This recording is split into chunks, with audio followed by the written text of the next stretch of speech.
Okay, so let's get started, guys. So risk management is an area that may come about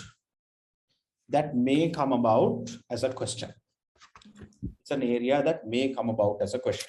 Okay, so chapter 6.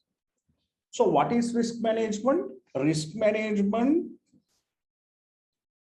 is to understand events that could occur and the nature of damage on the organization's strategies, resources, and business plans. So risks are something that you can plan for, you can contingency plan, okay? You can envision the risks, you can anticipate risks, but sometimes the nature of a risk is such that everything that you don't plan, something that you think that you didn't think may happen has happened, and something that you wouldn't ever think that would happen happened. So some of the recent events in our memory, which are pandemics and catastrophes like the tsunami, we didn't know that there was a word called tsunami before it hit us many years ago. We didn't even know there was a word called tsunami, and we never bothered to prepare for it. Then the pandemic has also really changed the world. No one anticipated something like this would come about. No one anticipated. We lived life and we did everything that we do thinking life will be normal, and we took life for granted. No.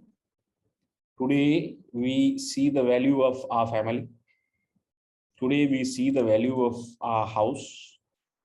We see the value of the little privileges we have in life to a certain extent thanks to the pandemic. But it is a big risk that none of us anticipated. Who thought we will have in our lifetime such? I mean, we watch movies and all that. In movies, these things happen. This is like a movie, no? This is like a movie, but it's real, right? So that is what a risk is.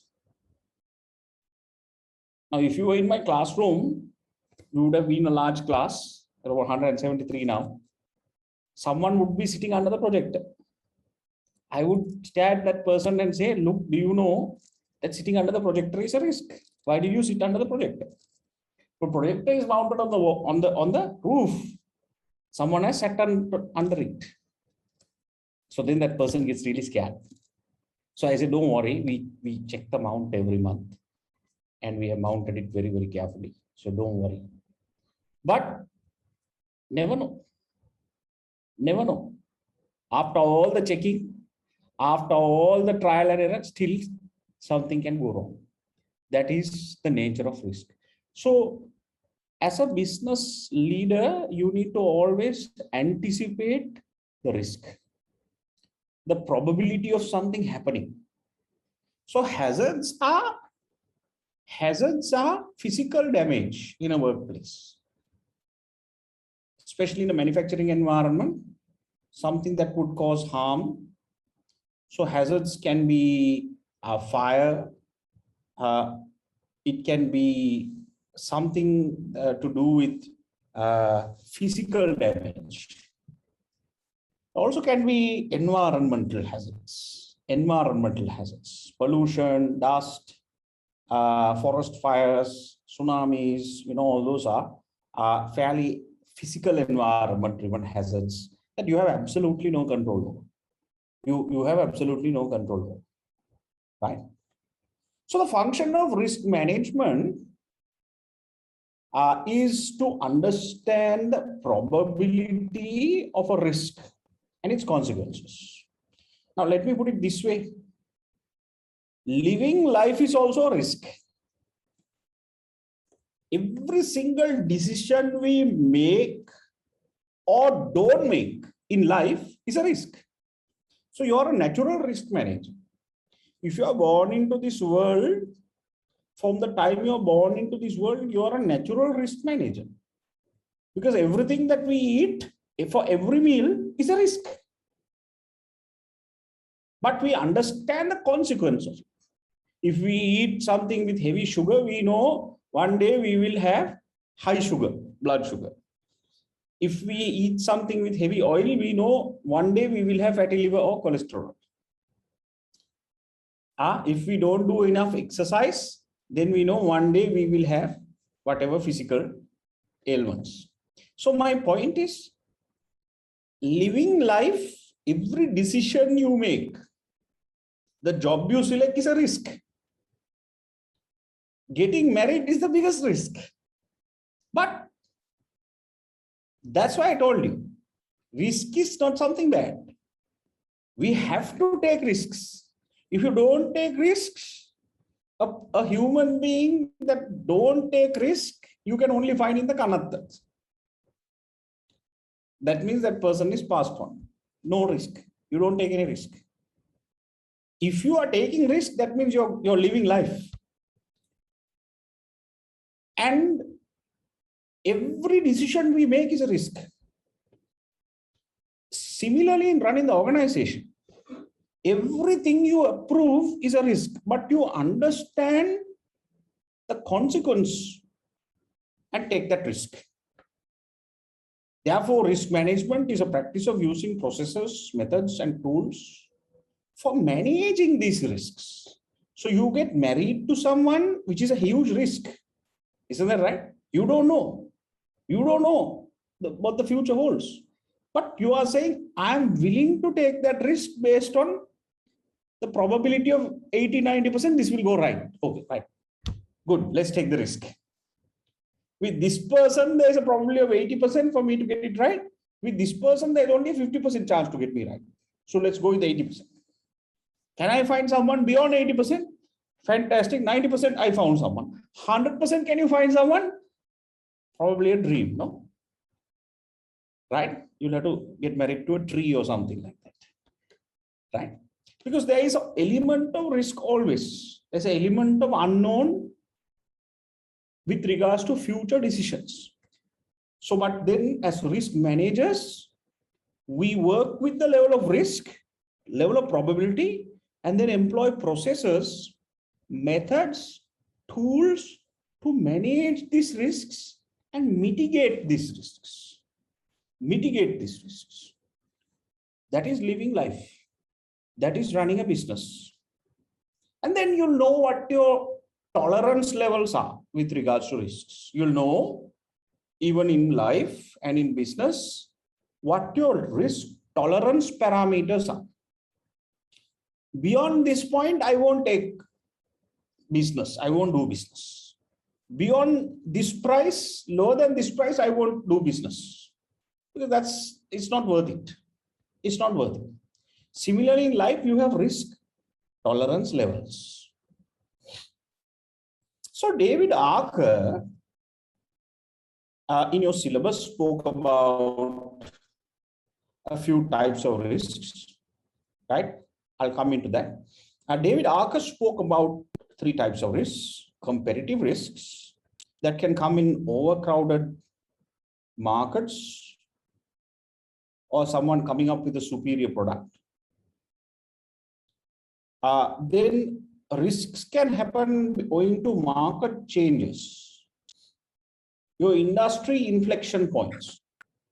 There is an inflection point in your industry and someone comes and disrupts it. Someone comes and disrupts it. Now you know ODoc. ODoc is an app that you can channel a doctor in Sri Lanka. So I used ODoc last week to channel a doctor. I found it fairly good. But I don't know what the take-up of ODoc is given our culture. I think we need to go and see a doctor. Otherwise, we don't feel good. No. Doctor also needs to see you. We don't feel good. Culturally, we are like that. But it's good if you want a quick consultation, like if you want a quick opinion, and during the pandemic, you don't want to go out. You want a quick opinion. You want a prescription. Why ODoc might not work in our market is because prescriptions are, doctors give it no a call, sadly, sad. And also pharmacies also give medicine without prescriptions. So in our market, I don't know the ODoc will work, but in some markets that prescriptions and doctor's practice is highly regulated, you might need a prescription. Even to buy a small medicine, you need a prescription. Then ODoc is very useful. Why do you need to go? You just need a quick prescription. You understand what I'm trying to tell you? So my point is, can this product disrupt our market? Fundamentally, yes or no, time will tell. Time will tell. Right? But I think it's a little difficult because our people with the prescription given free, with medical, with the pharmacies, sometimes you go to the pharmacy and say, no, I have a little bit of a headache here. What is the medicine you have? And that guy will give something. So that guy is a doctor and the pharmacist. So that's how it works. In Sri Lanka, our patients also like it. Pharmacies also like it. Some of them are really good. Some of them are really better than doctors also. That's also there. Right? Some of the pharmacies are better than doctors. When doctor spends only 2.5 minutes, the pharmacy will tell you everything. Right? When the doctor gives you medicine, you won't ask questions. No, is this the best medicine in the market? What are the side effects? You don't ask. No, he doesn't have time. He doesn't have time. But the pharmacy gives, you can ask. Make the Honda maker. Right, make side effects. He will tell you. He wants your business again. You understand? So because of that, I don't know that this ODoc will work in the market, but it's a very good product. I tried it. It's a very good product. So market changes can bring about inflection points, just like Netflix disrupted Blockbuster, just like Airbnb disrupted all the booking engines and the hotels, right? Just like Netflix, just like Airbnb, just like Uber, right? Disruption can happen, market changes can happen even in our industry. What if someone comes and teach CIM tomorrow in an app on your phone, and charge 50% than what we charge? Right? Am I giving you ideas? Try and do it if you can. After you pass, okay? But right? So someone can come and disrupt us 50% cheaper than we charge and say, okay, learn in an app.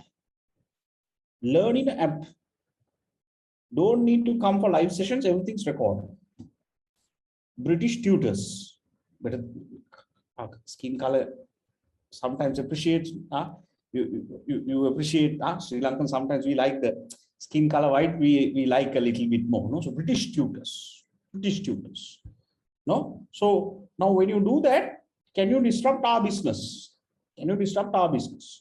Possible, right? So market changes, technology, price variations, critical success factors can all disrupt the market. Company limitations. If you have resource limitations, distribution limitations, constraints, can also be a big risk. So David Archer classifies 3 types of risks.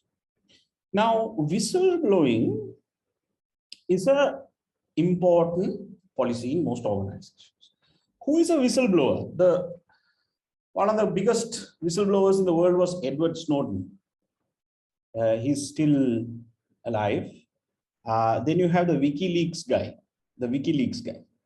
Some of these guys were US spies. They were working for the US military, like Snowden. And the WikiLeaks guy, who's now arrested by the US. Then you have other whistleblowers, global whistleblowers. That means they have gone against, right? Who probably has hired them, like the CIA or whatever it is, and they have given information saying, now the WikiLeaks guy, Julian Assange, on his website, he publishes very, very confidential documents, controversial documents. So if let's say if I have something that is access, which is something that is related to the government, something tender procedure which is not done properly. So if I approach him and ask him to publish it, he will publish it. I don't know, there might be a fee or I don't know, something like that. But when he publishes, the whole world sees it overnight. CNN broadcast it, BBC broadcast it.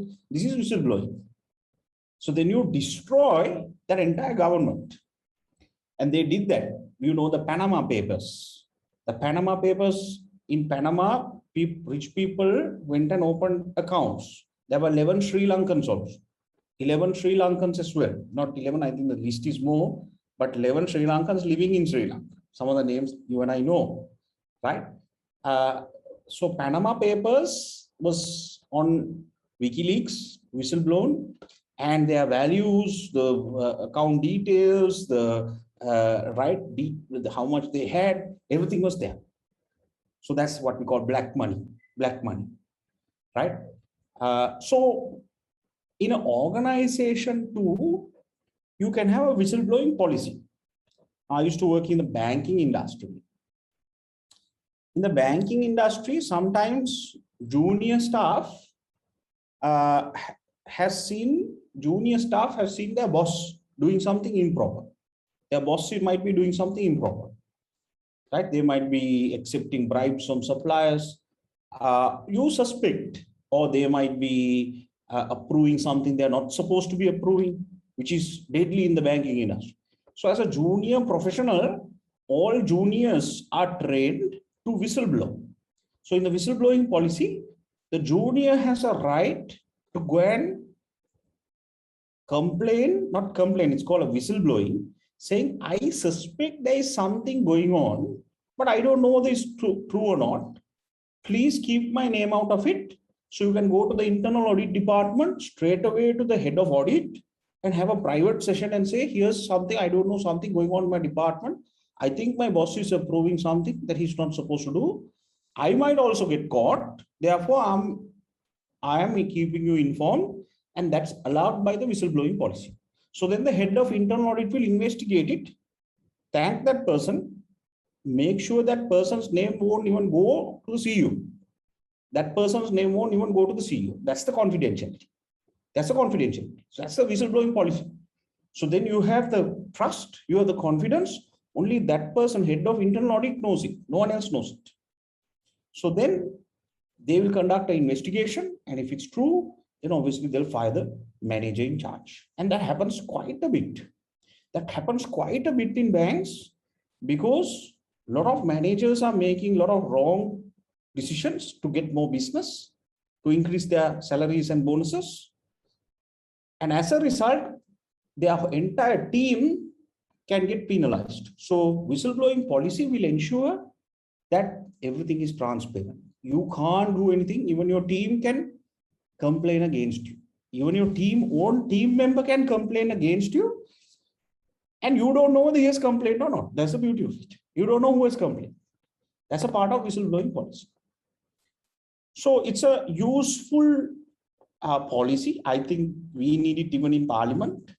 We need it in government departments. Whistleblowing is very, very important. Confidentiality and a whistleblowing policy. Right. So why we do that is to see if fraud takes place. Fraud risk is an important form of risk as well that we can prevent. Then there is another thing called non-compliance risk. Say you are supposed to comply to a certain process, but you don't comply. Now I'll give you an example. Now CIM has given us the results today. Your results are coming on the 10th. So, but if someone in our company released their results and charge the students, I will give you results 1 week before, you have to pay me 500 rupees. I don't know. Someone from my team does that. Right? Now that is actually a compliance violation. A rule has been set by CIM UK not to do this, but someone in that hierarchy has done it, and there's a compliance violation. the law has not been complied with. So whistleblowing, that therefore, if someone sees this, sometimes one student can whistleblow that and say, there is a compliance violation, fix it fast. There's a compliance violation, fix it fast. So this is how in business, we have to have feedback flows right from the bottom of the organization to make sure we can foresee and anticipate fraud risk, operational risk, financial risk. Here are the types of risks. Infrastructure related risks. If you see a wall shaking, that means it's going to fall on someone. If you see a board hung somewhere and it blows to the wind, that means it's going to fall. So you don't wait till it falls on someone's head and someone die, right? Someone needs to spot that, and right, that's a hazard. That's a hazard. Risk. Reputation can be a risk. Something that can damage your reputation. Overnight, you can damage your reputation. Everything that you did good for years and years and years, sometimes overnight you can lose it. You learn this in CDC, Corporate Digital Communications. The results are very good. You will get the results on the 10th, right? So reputational risks, and then marketplace related risks. So there are some benefits available here for us to monitor these risks. You can go through them leisurely. I will share these updated slides with you after class.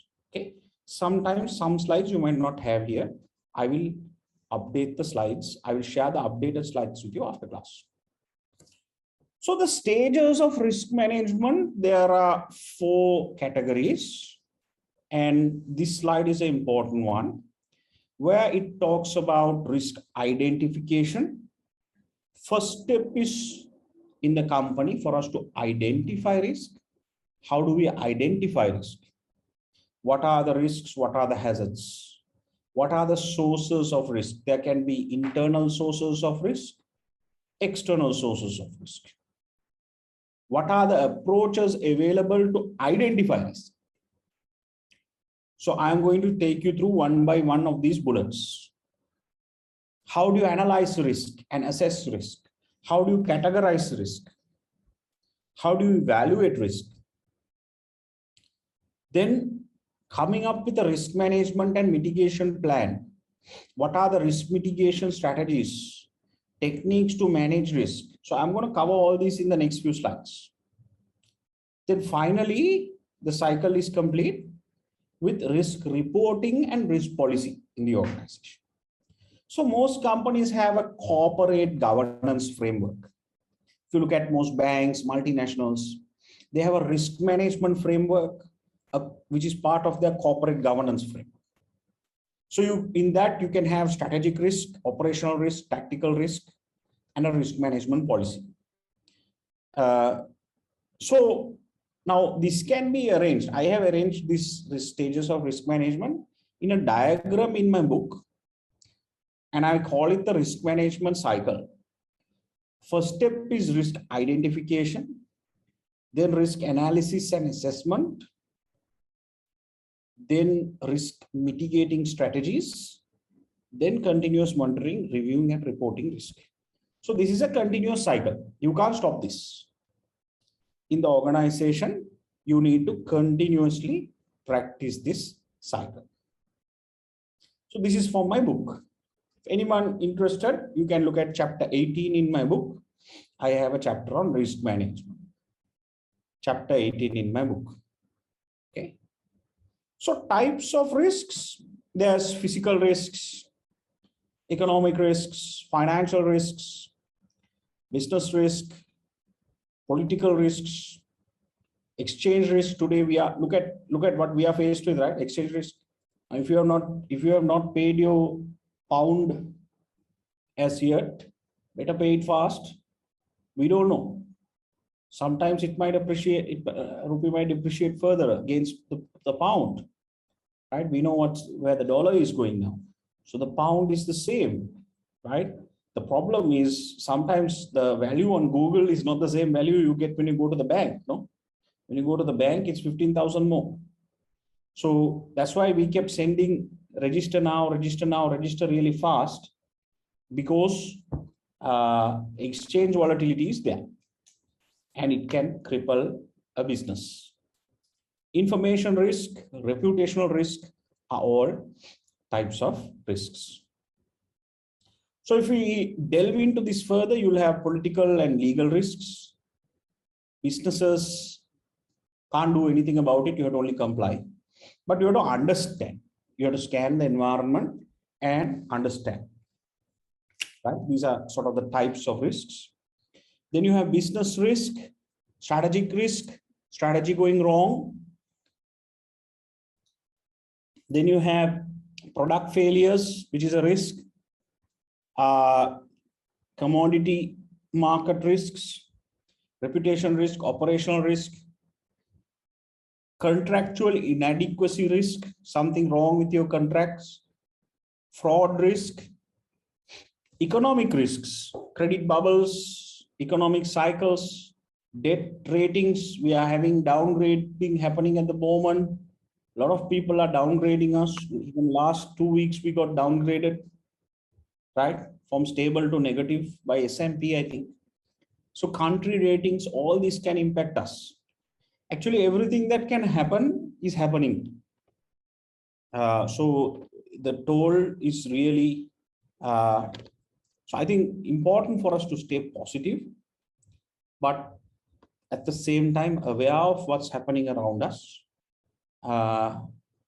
Only thing we don't have is oil spills, ships coming and killing our turtles. That happen. Except for that, everything else is happening in front of our eyes.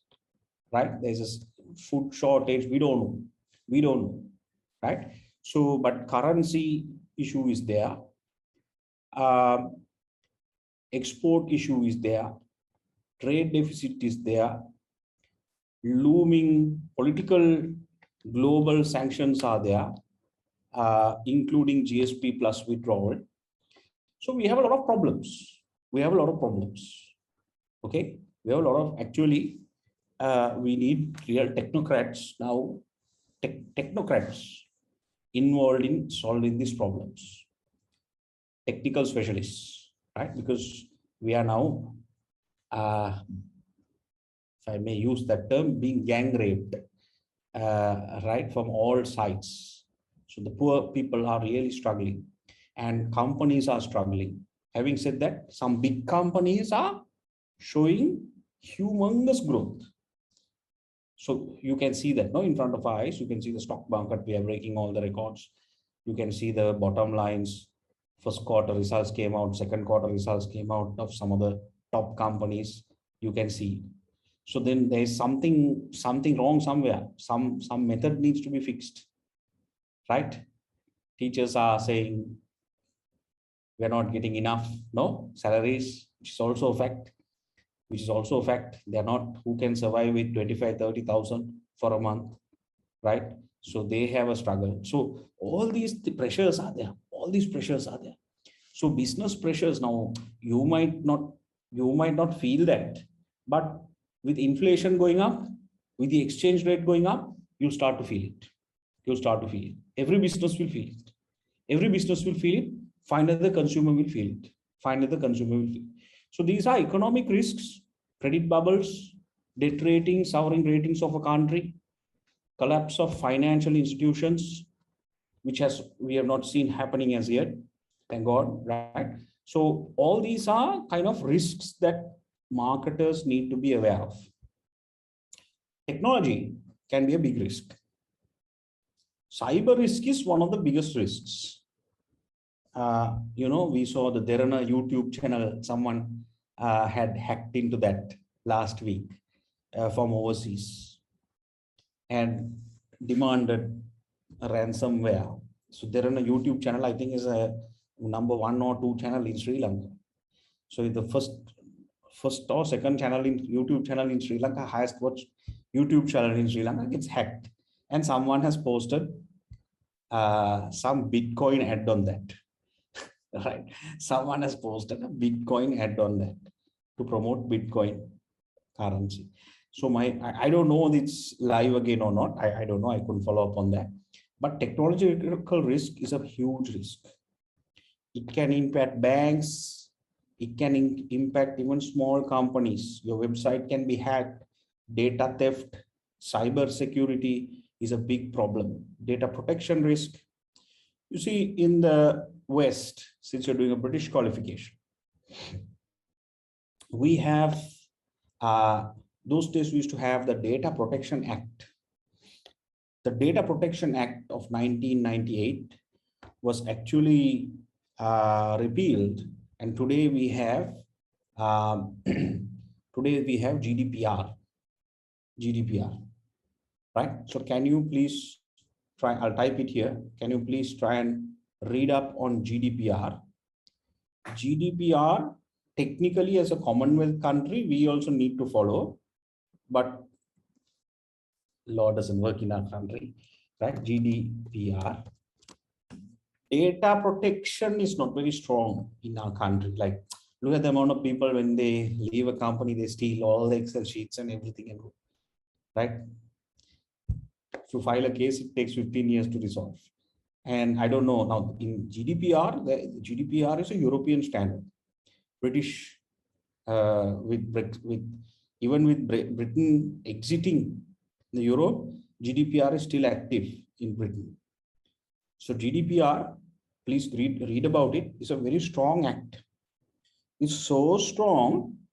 It is so strong that now when we email CIM saying this student has not, the student's assignment, student has sent us, he has registered with us, but in the booking list his name is not there. Can you give us, or if we say this, you have sent us, that CIM has sent us a booking list, final booking list for December submissions.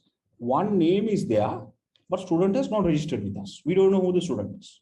So we are asking CIM, can you give us the number of the student so that we can call him and ask him why he hasn't registered with us, because he has registered directly with UK. You can't submit, you have to go through us. And they say, sorry, we can't give you their number. In fact, we also don't have their number. Only one department who is supposed to have their numbers inside have it. Even the CEO can't have the numbers. Only one person who's dedicated to have the number will have it, and that person will call the student and ask the student to call us. So if that person is on leave, we have to wait till that person comes. So even storing data on their computer, even on email, they won't do. Sometimes we send them data saying, here, these 15 students, can you look at them, deferrals or whatever it is, and we send them data. Then they reply to us and say, when you're sending this data, please use password protect and send the password in a separate email. We are only sending names and telephone numbers. It's not a big deal for us. 15 names and numbers are our own students. But they are saying, no, you please send an email and password protected, send the password separately. Otherwise, we are violating GDPR. So can you see? Can you see how careful they are? Because the company can be shut down, that they can be sued for millions of pounds with data theft, and they can be jailed. If you steal a database from a company, you will be jailed. You will be jailed with GDPR. Okay, so it's a very strong act. So, but in our country, of course, when someone leaves the company, they take everything and go. And in fact, in the interview also, they'll say, oh, you have databases of all the companies I work for. And companies will hire them also. That's the beauty of our country. I'm sad to say that's the truth. That's the truth. I'm not laughing. That's the truth. I have had people who say, I have databases. You have databases of other companies? Yes. I worked in 4 companies. I have good databases, so hire me. They're using that as a method to get hired. So this is where you need to understand you're doing a British qualification and you have a marketer's code of conduct That's why I always say this. I always say this. Marketing done in Sri Lanka and marketing done in the West are completely different. If you are a marketing guy in the West, the tools you would use, the risk management practices you have, the databases you'll use, how the technologies you'll use are very different to what you'll use in Sri Lanka. We are, to a certain extent, frogs in a well. We are a very small market, and that also we have urban clientele. We have a large rural clientele. So we are frogs in a well, and we are also island. So we have islanders mentality, closed mentality. So we don't look outside and learn, which is a problem that we need to overcome. But you need to remember you're doing a British qualification. When you are being assessed, you are assessed with every global student. So you have to be aware of Bitcoin, of blockchain, of cybersecurity, of everything that's happening, AI, right? 5G, all the technologies, what's happening in the West. What's happening in the West. So you need to read up. One of the good ways to do it, guys, is to watch the CIM webinars. CIM has very good webinars. In fact, I really love watching them. I really learn quite a bit, and I have watched so many hundreds and hundreds of webinars, all recorded for you. Once you log into my CIM, it's there on a portal called Exchange. If you go to Exchange, and it's fantastic. You can type. There are so many topics. There are so many topics. If you want digital, if you want blockchain, if you want AI, there are about 5 webinars, and they are global authors. So please use those resources. Please use those resources. So cybersecurity, there can be so many kinds of attacks: viruses, malware, password attacks, brute force attacks, spyware, phishing attack, wishing attack.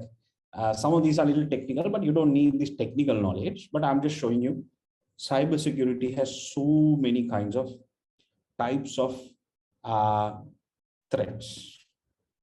Okay. And then you'll have environmental or natural risks. Reputation risk we spoke of. Someone really good with a real good reputation, overnight, small leak, small video leaked out, finished. Entire reputation gone. Sometimes you don't do anything, but your reputation can still be tarnished overnight.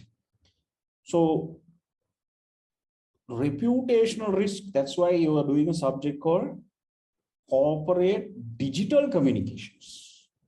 Because of digital, your reputation can be destroyed. If Pizza Hut or McDonald's or KFC video goes viral with a carapotta in it, overnight, for about 2-3 months, 4-5 months, your sales will go down overnight. Sometimes really they wouldn't have a carapotta. It would have come after it was delivered to the house. But still, by the time you do something about it, you have 1 million people have seen it. Just like that video we saw, no? Last few days. I don't know what that place is. Right? If you have not seen, then you're not living in Sri Lanka. Right? But we saw that video, no? That was circulated. So you can see how fast something gets circulated. Really fast. Really fast.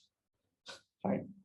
The beauty about that is the police have caught the couple involved in the video. But all the other big crimes, years and years have gone. We are not. I don't know how they have caught that couple, because you can't see their face. I honestly don't know.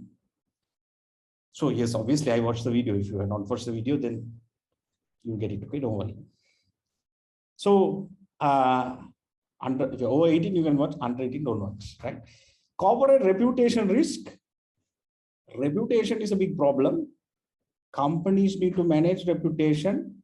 Companies need to be aware that you can lose your reputation overnight. Individuals, same thing. Companies, same thing, right? Then risks in international operations are also available.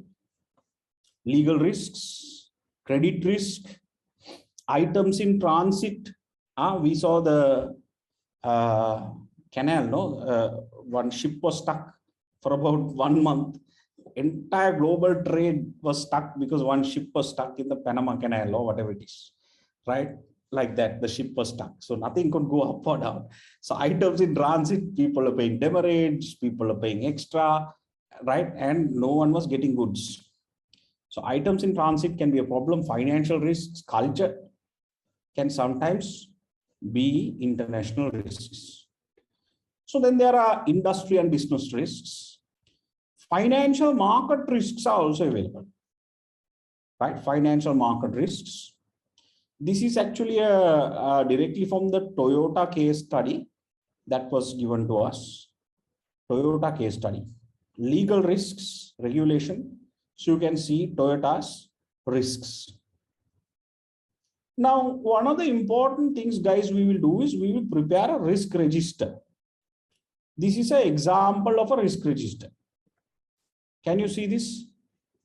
So ideally now, when we used to work in a bank, as the head of a department, as a head of a business, you would, if you see a risk, you need to put it in the risk register.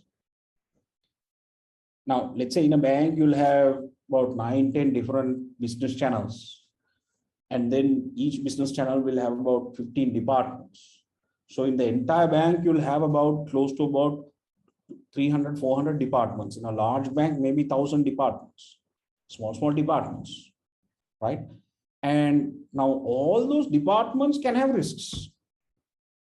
So if anyone sees a risk, the department head has to have a weekly meeting with their staff and ask, what are the risks? What is the risk? So you have to type the risk here, number it. What is the consequence of the risk? So you have to give it a rating here. High likelihood. What is the consequence? If it happens, what will be the impact? Is it a business revenue impact? Do we have controls for the risk?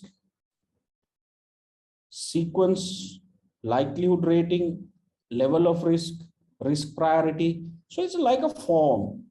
And every week, these department managers will sign this and send it to the head of risk in the bank. That person will collect all these forms, of course, by email or Google Docs or something like that, and then compile the entire bank's risk that has been reported from bottom up to the board of directors. Then the board of directors will go through one by one and see, are these risks credible risks? If so, at a board level, there is a board subcommittee called the Risk Management Board Committee. Board subcommittee for risk management in a bank, in a financial company. That's how important risk is. You have a board level subcommittee. So they have to get every risk register from every department head. So the sources of risks, you can have internal risks, external risks. Inside the organization, technology, incompetent employees, leadership, customer issues, systems, all those are internal resources. External risks are political, legal, economic, pestle factors. Okay. So there are many methods to identify risk. There are many methods to identify risk, right?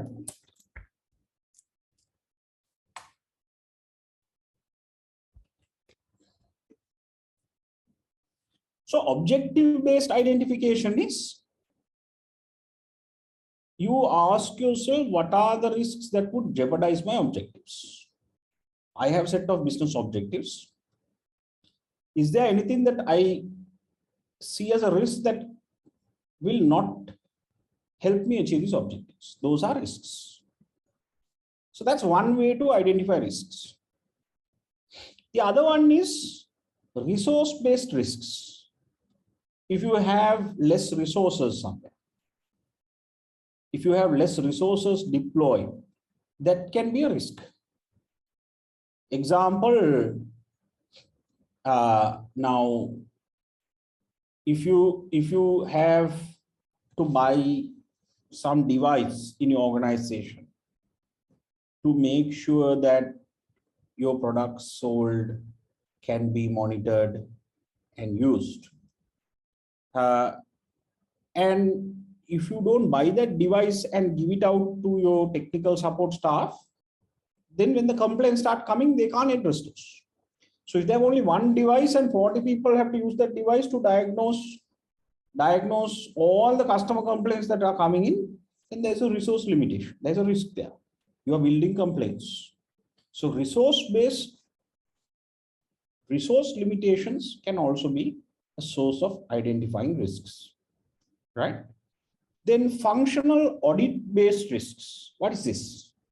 That means, every year we have an audit, right? We have audit, financial audit. We have financial audit. Auditors come, they sit down for months, look at all your invoices, and they prepare an audit report, right? PricewaterhouseCoopers, Ernst & Young, right? All these guys, audit company. So auditing, annual audit can be a part of risk identification also, right? Then scenario planning. I think we have done this area. What if the scenarios of the future, worst case, best case, base case? That process is also partly important for us to identify and speculate any risks that would come about in the future, right?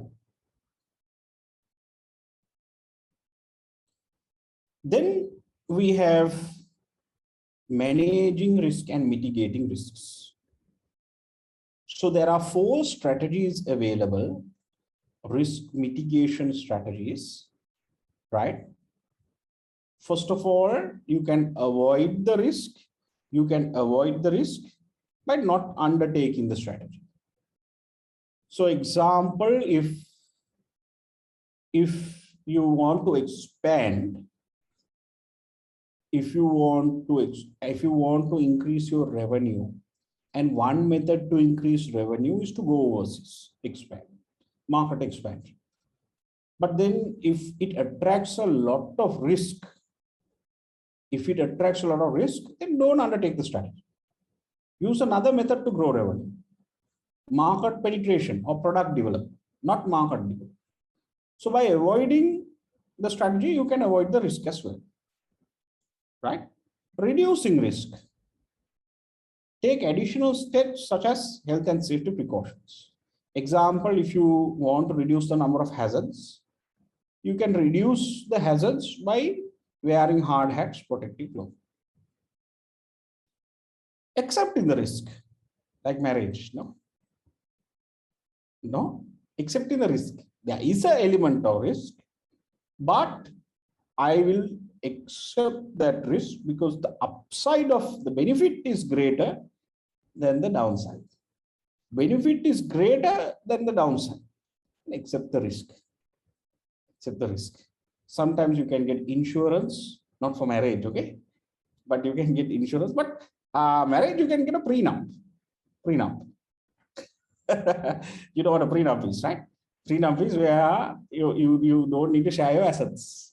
You don't need to share your assets. In the West, it's very common. I think Sri Lanka also people are doing it now. I have a lawyer who's a marriage consultant. He says that prenup, a lot of people are requesting for prenups now. Even in some cases, women are also requesting for prenups. That means you don't need to share your assets in case of divorce, right? So in the West, it's really common. In the West, it's really common, right? So you accept the risk. You can insure it, right? Transferring the risk. You transfer the risk to someone else. Now, example, transferring risk. Let's say Let's say Unilever. Unilever, let's say, has a union, very strong union. And they have all their factory staff, very strong union. So JVP guys are there, and you have the various political unions also. No? So slightest thing, if you don't get to their demands, they will stop manufacturing and they'll unionize, protest. Some companies have this problem, heavy unions.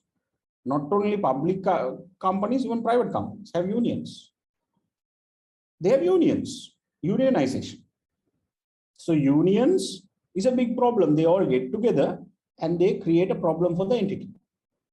So one way to address this risk of unionization is, some companies have done this.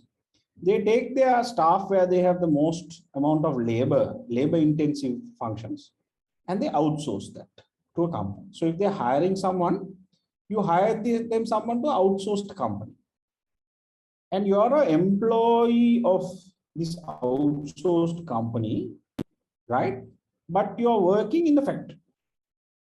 And every month the company will pay this outsourced company, and the outsourced company will keep 10% commission and pay the salary to the employee. So if they want to unionize, now they can't unionize. Why? They are not employees. They are contractual staff or they are outsourced staff. So you're not a staff member of the company. If you're not a staff member of the company, you can't unionize. You can't unionize. So you transfer that risk through outsourcing. And you only select people, permanent staff, from outsourced cadre to company cadre. So this, you can arrange it in a diagram, in a grid like this. Same thing, except transfer, abandon, reduce. So you have to look at probability of something happening, high or low, impact of something happening, high or low.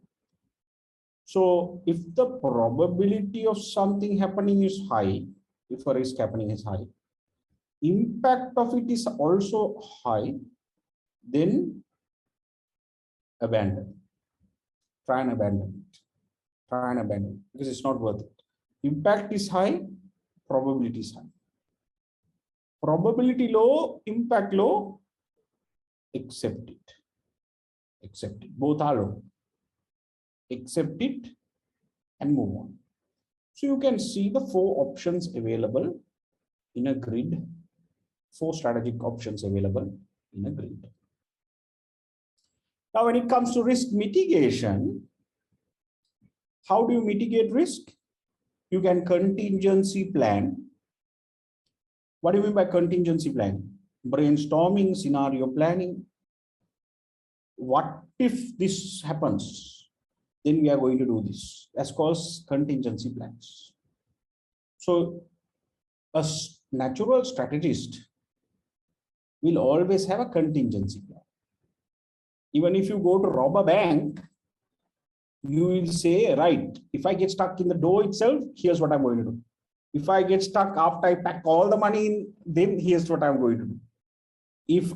If I'm getting followed after, here's what I'm going to do. So you have to, it's a what if. You have to plan for all the possible scenarios. Money heist. Can you remember money heist? Right? The Netflix series. If you have not watched it, you can watch it. There's a professor in that who's the mastermind behind the whole heist, right? Or heist, or whatever it is. The professor, the robbers always call the professor. What do I do now? Professor has a plan. Professor has developed so many plans. If this happens, this is what you're going to do. This happens, this is what you're going to do. This happens, this is what you're going to do. That's called contingency plan.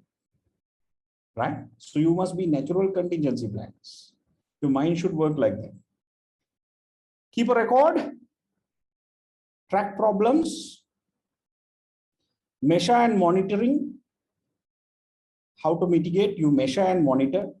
You have a system, compliance department. You have your documents that I showed you before to keep a record. auditing and inspection, you can have spot audits. You can have spot audits. You can have guidelines, manuals, procedures, instructions for people to refer when they are monitoring, when they are managing risks, right? I want to show you some technical stuff. This is real life stuff. So now this is actually the Sampath Bank risk management framework. Sampath Bank risk management framework from the Sampath Bank annual report, from one of its old annual reports. So you have the board of directors. I told you have a board, a risk and a board audit committee, subcommittee. So their job is to look at the risk management of the organization at board level. But obviously at board level, you can't take decisions. You have to have information flowing from the bottom. And you have 3 lines of defense. Sorry, this is not Sampath Bank, the HNB. 3 lines of defense. 3 lines of defense. So before a risk hits the board, before the board sees it, ideally the other 3 lines of defense must see it. These are the 3 lines of defense.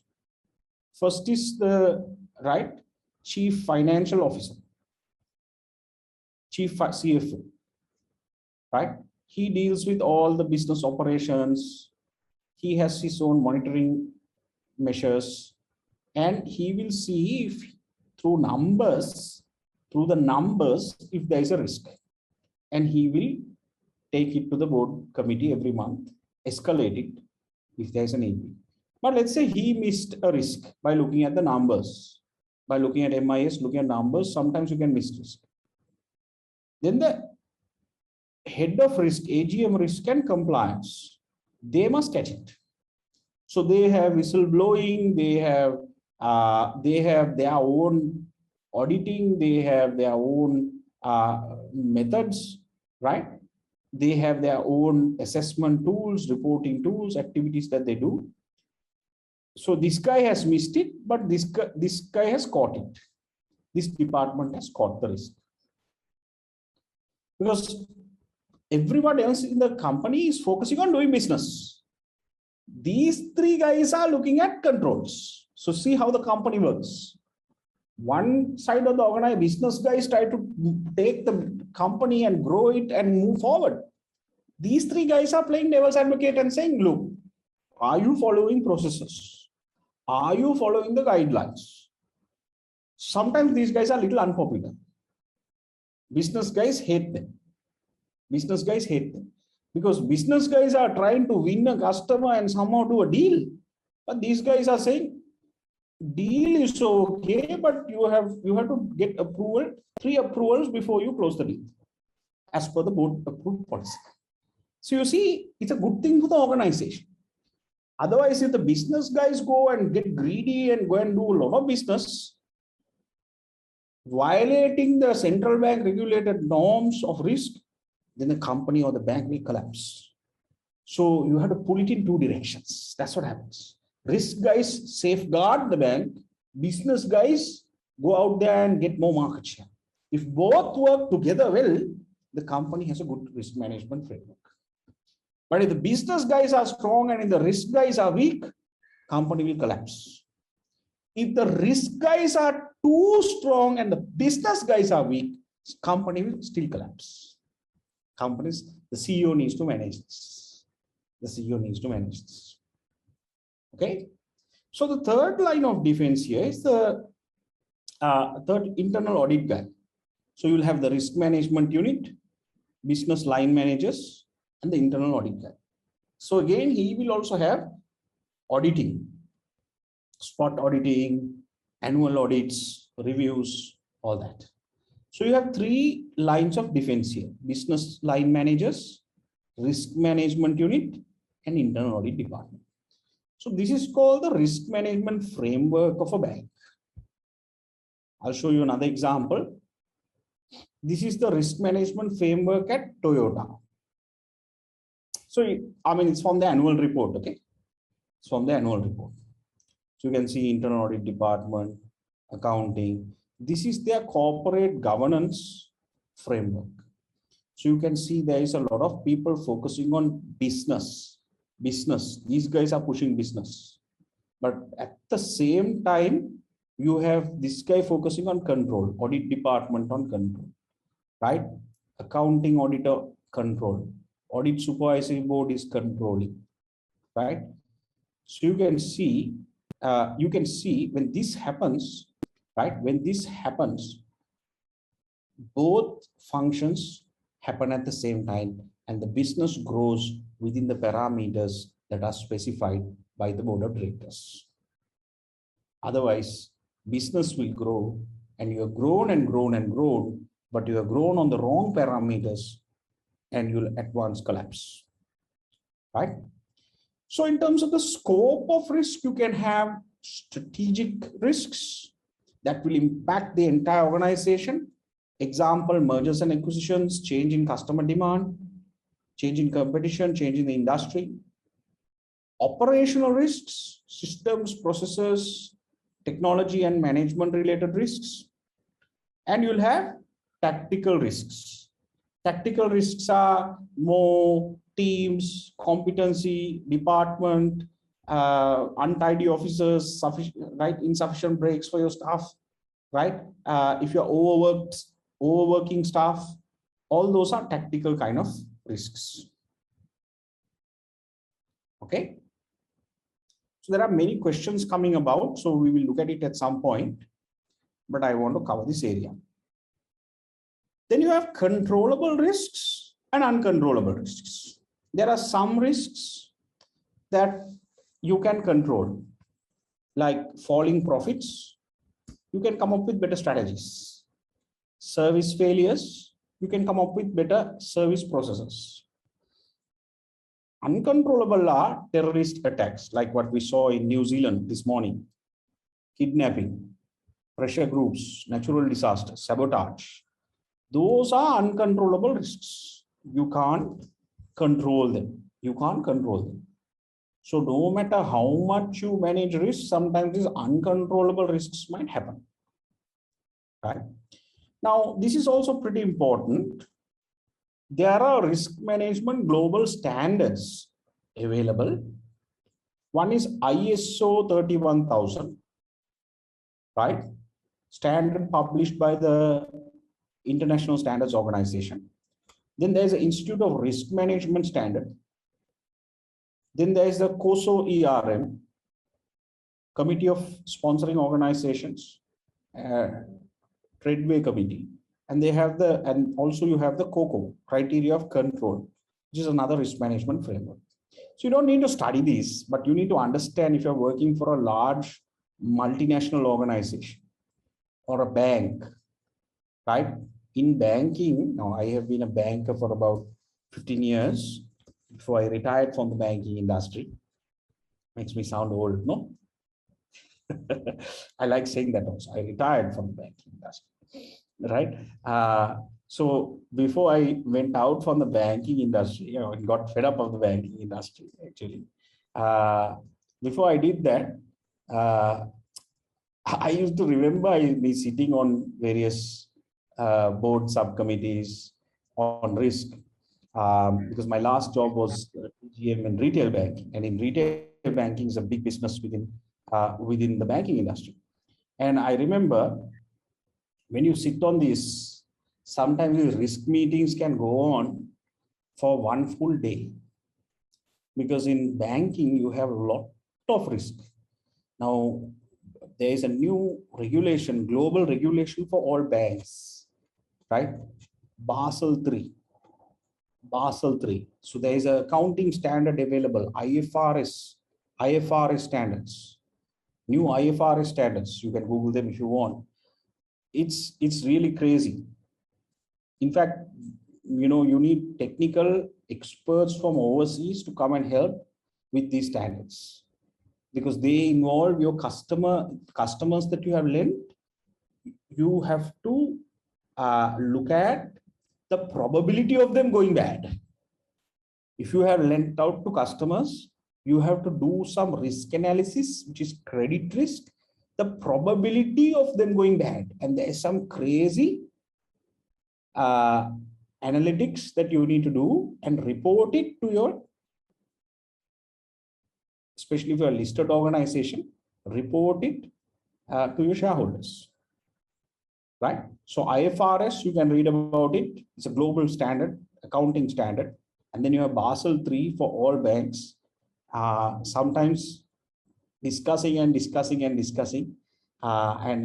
very technical, extremely technical. So there's IT guys involved, business guys involved, risk guys involved, audit guys involved, your auditors involved, external auditors involved. So it's a long conversation, right?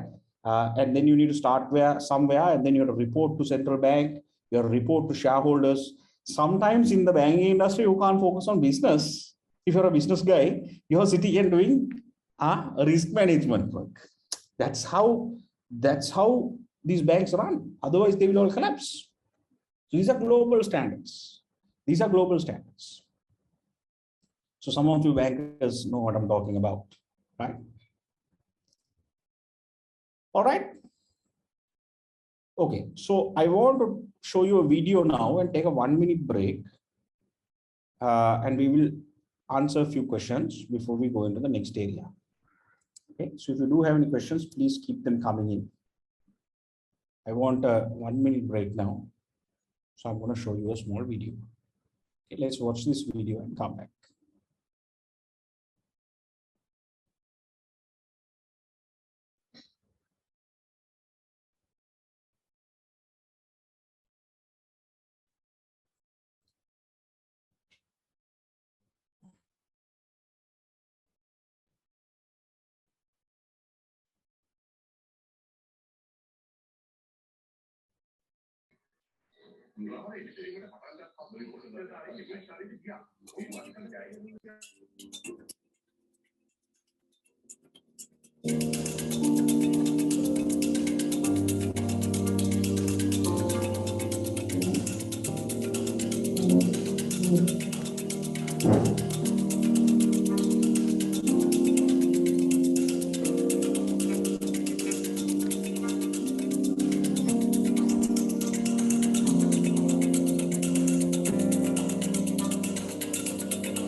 All right, so welcome back. So there are many questions coming through. There are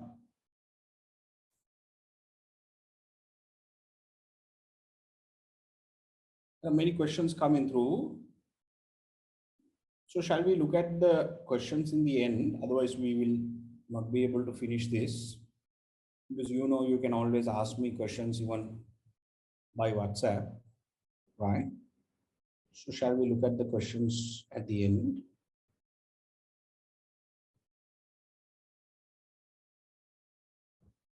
All right. So let me organize my slides a little bit.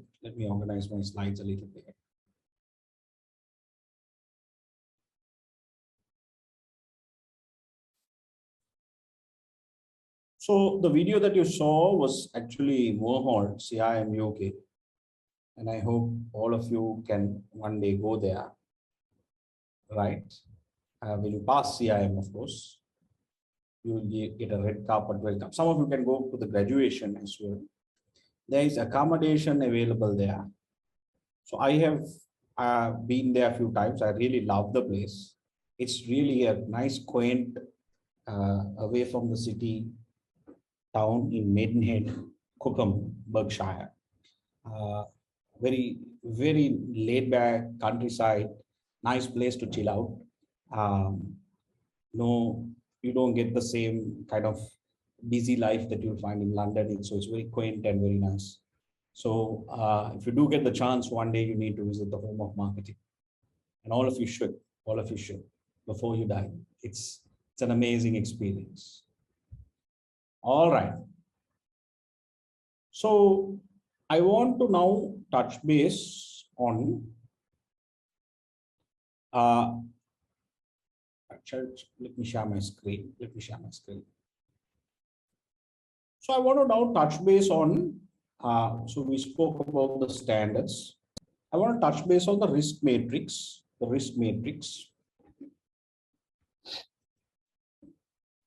So you have this in your book as well, the risk matrix, probability and impact matrix.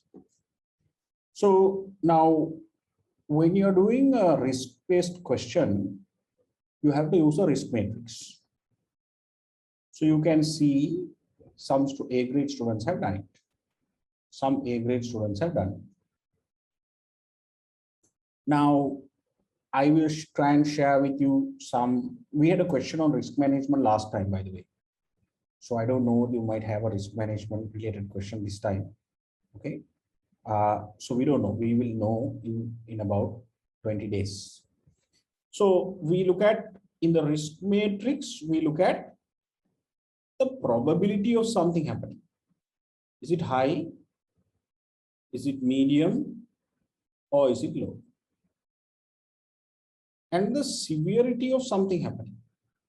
Is it high? Is it medium? Or is it low? So these two things are assumptions. So sometimes your assumptions here can also go wrong. You might say the probability of this happening is 50%, but the probability of happening it might be 70%. So then you are making a wrong assumption. Therefore, there is a risk of making the wrong assumption also. In risk management, risk of underestimating. So if your probability is high, severity is high, you need to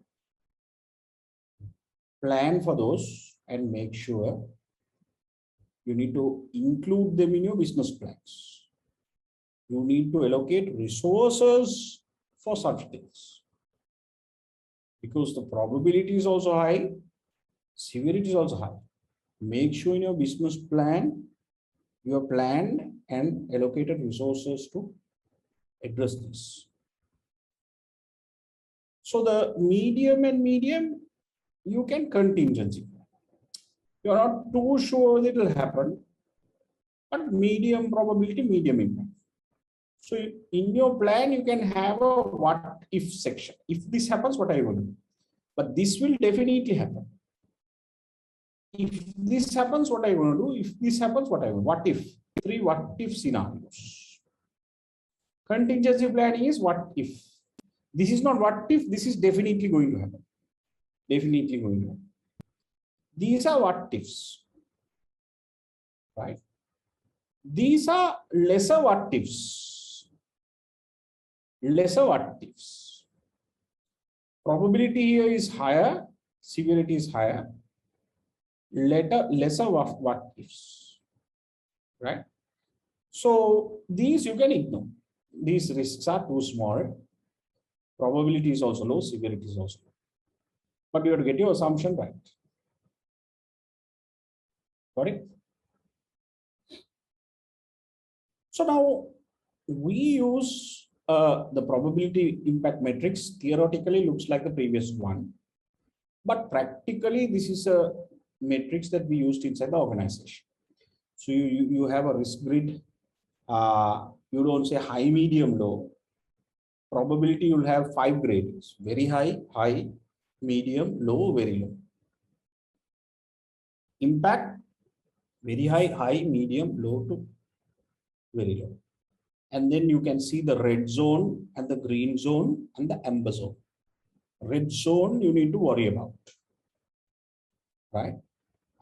Amber zone also you need to contingency plan.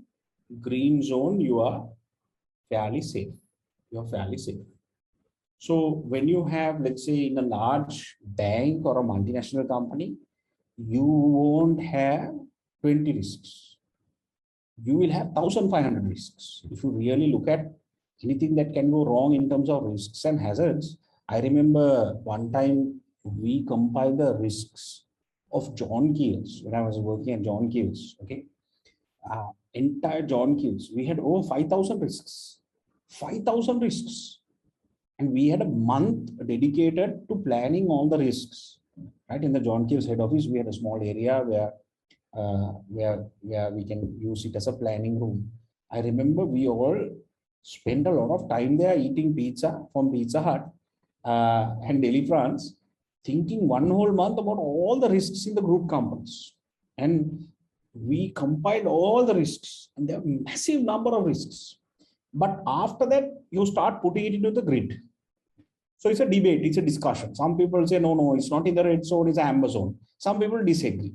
So then you take a vote on it. You see whether you need to go and gather further data. So that's a conversation. So therefore, risk management, the discussion and the mindset is what is important. Why they did that was to inculcate risk into our culture. So that culturally we are aware as an organization. Now we are much more aware of risk than before that exercise. So that is very important, where you create a culture that is conscious of risk, right? But you can't in the process be business risk averse and not take good risks, because doing business involves risk. So if you are really going to say everything is risky, then you can't grow your revenue. Okay. Then there's something called the risk radar and the risk spider diagram available. So this is a spider diagram where you can plot the risks. So this is an example: changing technology in a production line, high to low, 1 to 10. So you can plot the risk. This is a basic spider diagram. I'll show you A grade answers, spider diagrams. All right, at the end of this session, I'll show you that. Then you have risk radars. So risk radars looks at it's like a sonar, it's like a radar in a ship, where you have the number of years. This is where the company is now: first year, second year, third year. So you can say this risk will hit us during the first year, and this is the size of this risk. So you can say this risk will hit us during between the first year and the second year, that's the size of the risk. This is a risk that will has third year, but that's a small risk. So it's like a radar where you can plot all your risks, small, big, and how far are they from hitting the company. So it's a nice way to plot all your risks and project your risks. It's called a risk radar, right? So there are two methods available to quantifying risks.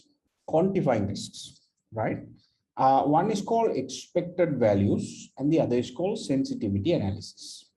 Now you don't need to know the numbers of how to do sensitivity analysis, it's a little technical, but if you have done Excel, advanced Excel, there is a button in Excel called what if, right? There's a button in Excel, you can find it. Okay, what if analysis. It's called what if analysis, which is sensitivity analysis, right? If you've done advanced Excel, you know how to use it, but you don't need that technical knowledge. Conceptually understand what if analysis or sensitivity analysis and expected values are. So expected values means the assumptions that you make. So I'll give you an example. This is a simple example. Risk can be quantified in statistical terms for each project. Each project can be given an expected value based on the probabilities. So it's an assumption. Probability means assumption. The expected value at each decision point are then aggregated to produce the expected value of the decision as a whole. However, the expected values do not deal with the relative riskiness of each project. Now, if you look at the expected values of project A, right? So project A might offer profits of 1 million pounds and losses of £500,000, right? Project B, so the probability of this happening is 50-50. Probability is 50-50. Can you see? So again, it's an assumption. This is an assumption. Probability of it is happening is 50-50. Okay, that is profits of 1 million pounds, losses of £500,000. So the expected value is calculated by 1 million, your profits, into the probability of it, 50%, minus losses into the probability. Expected value is 250,000 pounds. So now if you look at project B, profit potential is 300,000. Loss potential is 100,000. The probability of 300,000 is 75%. Here it was 50-50. No? The probability of a loss of 100,000 is 25%. So 25-75, not 50-50. Therefore, the expected value is 250. How? 300 into 75%, 100 into 25%. Expected value is 200. So project A will be favored on expected value. Why expected value on project A is higher than project B, right? So this is a simple example of what expected value means, but it's all to do with the probability, the assumptions. So probability means expected. That's what it means, right? Now, the other method available, let me show you the second method available, sensitivity analysis. Now, let me explain sensitivity analysis and then come into this. Let me explain it in a slide.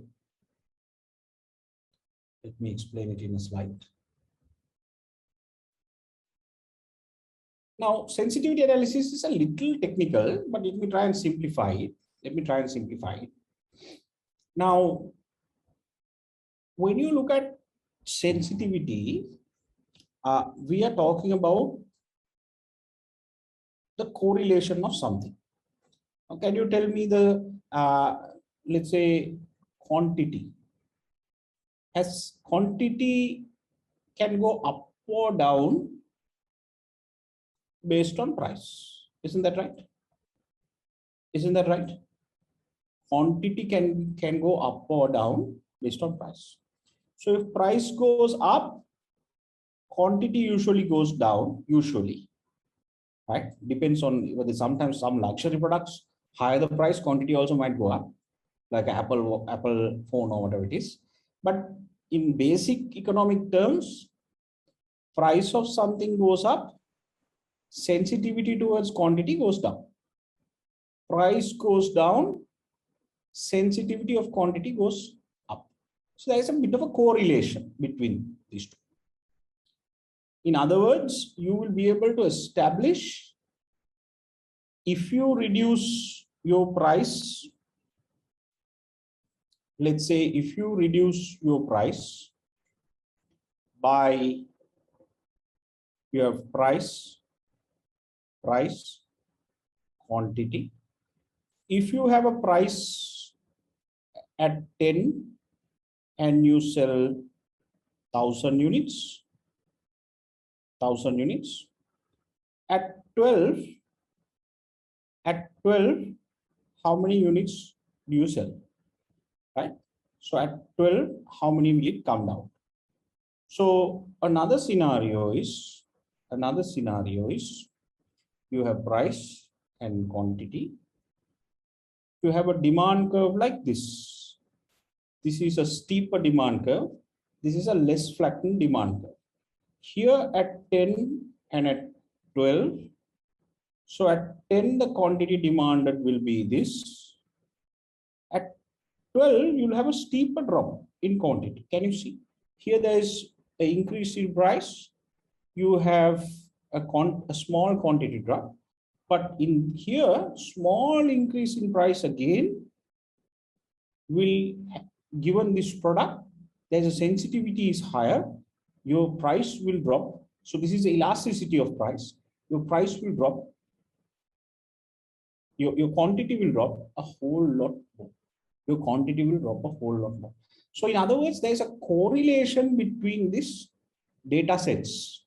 So if you collect price data over 5 years, quantity movement data over 5 years, and you put it onto Excel sheet, and then you look at what is the sensitivity of these two items. Is there a correlation? And what is the sensitivity? You can then play around with price to get the desired quantity. Therefore, we call quantity the dependent variable and price the independent variable. Did you get it? Price the independent variable, right? And quantity the dependent variable. So quantity will depend on independent variable price. Quantity that you want to achieve will depend, that's why it's called the dependent variable, on price command. If you increase price, quantity will drop. If you reduce price, quantity will go up. Question is, by how many? If you increase price by 10 rupees, what is the sensitivity of quantity? If you reduce the price by 5 rupees, what is the sensitivity on quantity? Now, I just showed you two variables. In real life, when you do it, you will look at dependent variable sales. Sales may depend on, there might be so many independent variables. Dependent variable is sales. There might be so many independent variables. Independent variable one can be price. That we established. There can be other things. Independent variable two can be advertising. Independent variable 2, right? Independent variable 3 can be disposable income. Independent variable 3. So like that, you can have so many independent variables. And if you collect data if you collect data of all these independent variables over time, you would be able to monitor and forecast what if scenarios on sensitivity on this dependent variable, right? Actually, we call this a multiple regression model, right? Multiple regression model where a business can forecast sales, in this case, the dependent variable, based on many independent variables. But the beauty here is you have to collect data of all this over a period of time and establish the sensitivity of that against this. And sometimes you have to establish the sensitivity of this versus the others. So if you keep one static, let's say price you keep static and change advertising, increase advertising by 50%, then what will be the sensitivity, right? So therefore, it requires a little bit of financial modeling, and what if analysis on Excel is available for this when there are more variables involved. So this is called sensitivity analysis. So, but you can also look at sensitivity analysis between two variables. That's where it starts, correlation, and then you can have multiple variables to predict. We call this predictive modeling as well. Predictive modeling as well. Okay. So don't worry, you won't be required to do any computations as such. No computations. You don't need to do any computations in GMD, but you are required to conceptually explain something if the area comes, right? Then we have constraints. That is the last page for risk management. So what do you mean by constraints? Page number 111. Can you write another word for constraints? Constraints means limiting factors, inhibitions, right? Resistors, constraints. So you can have market related constraints. Market is not growing, distribution points, financial constraints are available, market and performance related constraints, product related constraints, managerial competency constraints, right? Bureaucratic structures can also sometimes be constraints, right? So I will share with you my presentation now, which you can go through. In that, you can see all the past paper questions on risk management. Most of them are for 15 marks. Sometimes it is for 25 marks. So most of these questions keep repeated. I think there was a question in the last time's assignment. I doubt you might have one this time, but we don't know. We will find out. So I want to show you some A grade answers for risk analysis in the audit. So can you see this is an A grade answer, risk analysis. A grade answer, risk analysis. This student has analyzed all the case studies, types of risk, category of risk, impact of risk, rated the risk, and the risk mitigating strategy. So I think this is a very effective way to analyze your risk. Then the risk matrix is available for you to include in the audit. Again, another A grade student. Almost all A grades, you will see risk analysis. Another A grade student. So I'm showing you many options. Can you see this student has done a risk table, a risk matrix, and a risk radar. All three are there. Right? So I'm showing you many screenshots of A grade students of how they have analyzed risk in the case study and put it in the audit. So don't worry, when the case study comes, I will also help you if there is a question on this area I will help you as well. So you don't need to worry. Again, another student has used very comprehensive. Space is a luxury. You have only 6 pages. You have only 6 pages. So space is a luxury. Right? Okay. So I think we finish our risk management conversation from there. Now, let me ask any questions or answer any questions you may have. So I'll go from the top.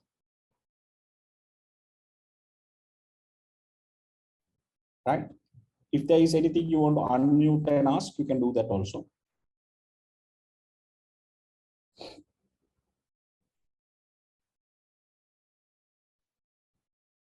Yeah, hello, Louis. Yes. Oh, yeah. Yeah, so I was a little not very clear about this sensitivity analysis because I understood the price and the quantity, that part of it. But when it came to the other one, the predictive model, can you just explain it again if you don't mind, if there is time? Yes. So Nadison, basically don't worry about that area. So what it means is now there were two variables. No, you won't get a question. Quantity and price. Quantity and price. So that is 2 variables. No, one dependent quantity will depend on price. Dependent variable and independent variable. So then you can have now price is one independent variable. No, other independent variables also there, like advertising. Advertising also will depend on quantity. If you increase advertising, quantity will go up. There is a correlation between various factors. Just a correlation. Right.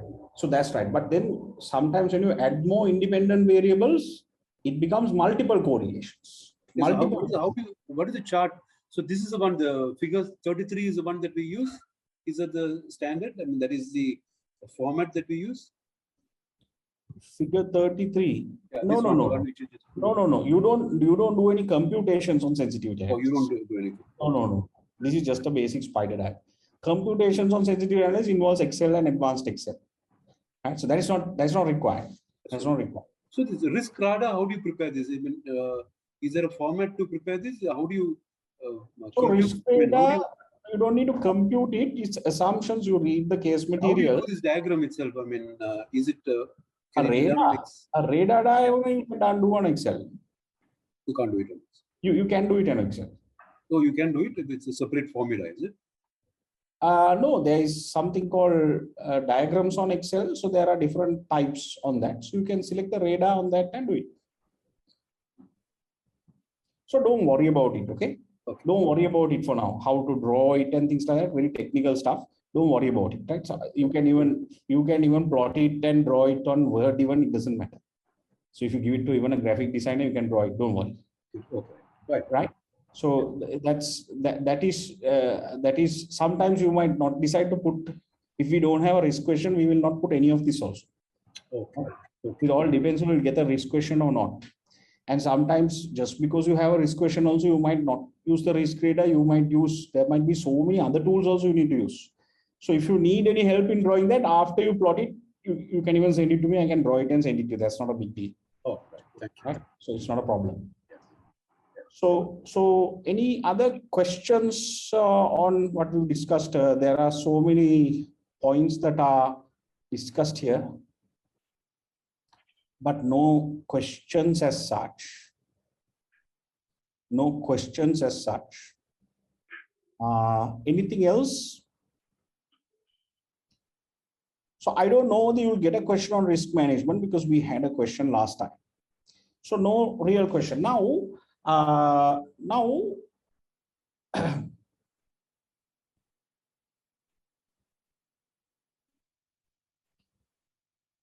so Kavindu, no. So don't worry so much about independent and dependent and all that, right? Don't worry so much. You are not going to get any sums to resolve. In CIM, you don't get any.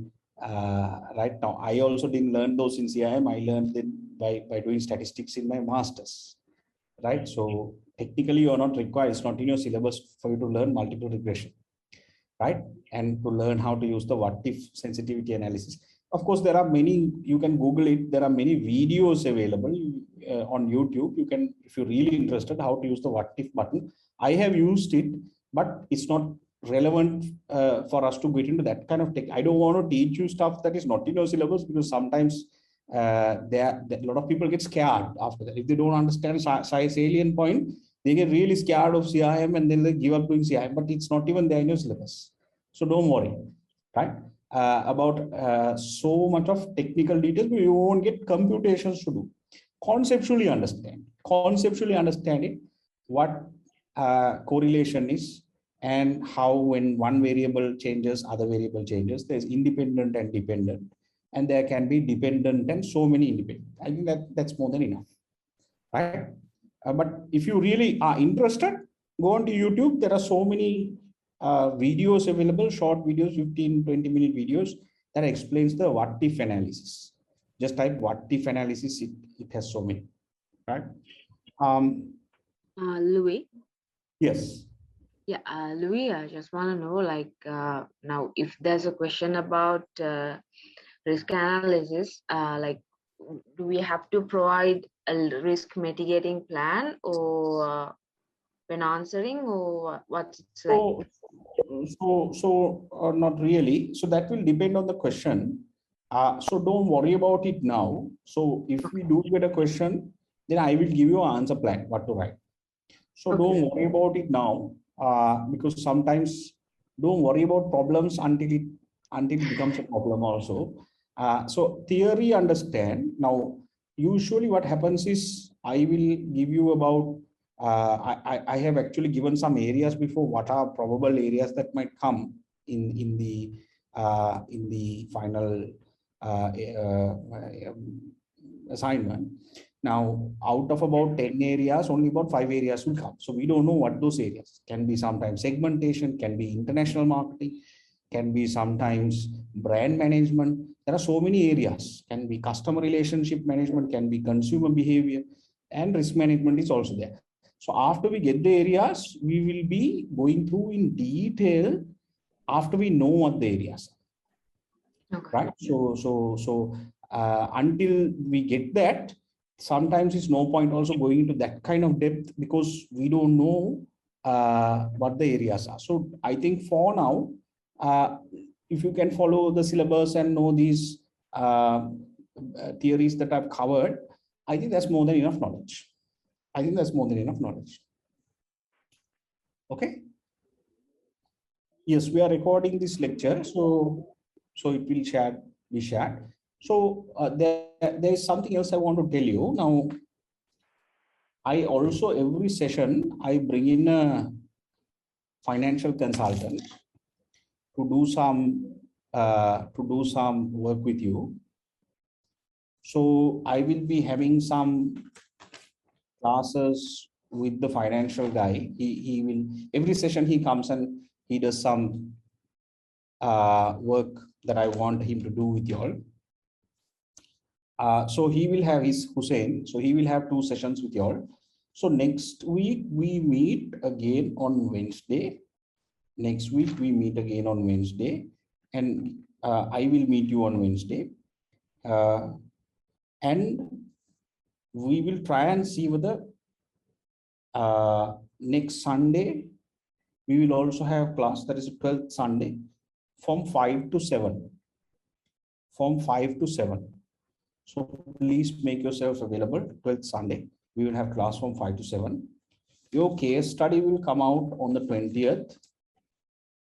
I can't tell you what the company is and the area, but if I send some videos a few days before, links for you to watch, don't ask me any questions, just keep your mouth shut and watch it. Okay. So if I send you a website to look at, annual report to look at, just read it. If I say, guys, read this, just read it. Don't ask questions, because don't message me and ask, guys, this is the case. I don't know, right?